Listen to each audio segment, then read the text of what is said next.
অধিকাংশ মানুষের হার্টর অসুবিধা আছে না নি? হার্টর অসুবিধা সাহাব কিবলায়ে ফরমাইতা হুজুরে পাক সাল্লাল্লাহু আলাইহি সাল্লামে সহিহ হাদিস ইরশাদ করছেন যে হার্টর বেমারর ঔষধ হইল আয়াতে করিমা, কুরআনুল কারীমর আয়াতে করিমা।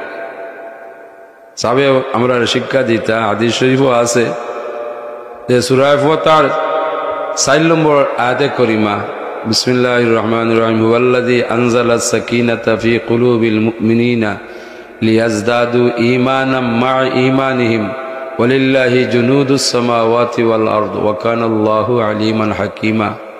কেউ যদি নিয়মিত খেয়াল করি এই আয়াতে করিমা পড়িয়া তার সিনার মাঝে ফু দে, আত ফু দিয়া শরীরও যদি কোমর আগ পর্যন্ত উপর পর্যন্ত যদি মুছন দে, যত ধরনের বেমার আছে তাম বেমার থেকে আল্লাহ শিফা দান করে। সুবহানাল্লাহ।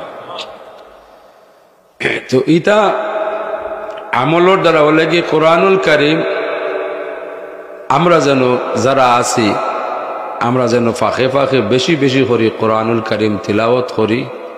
আমরা আগামী দিনের প্রজন্ম হলরে বেশি বেশি করি তিলাওয়াত যেন আমরা তাকিদও করি। তো দুনিয়ায় যে সমস্যা সমাধান আল্লাহ পাক রব্বুল ইজ্জতে করি দিবা, আমরা যত চেষ্টা করি হাজার চেষ্টা করি কোনো সমস্যা সমাধান আমরার পক্ষে করা সম্ভব নাই যতক্ষণ পর্যন্ত রব্বুল আলামিনে এই জাতীয় সমস্যাদের সমাধান না করে দিবা।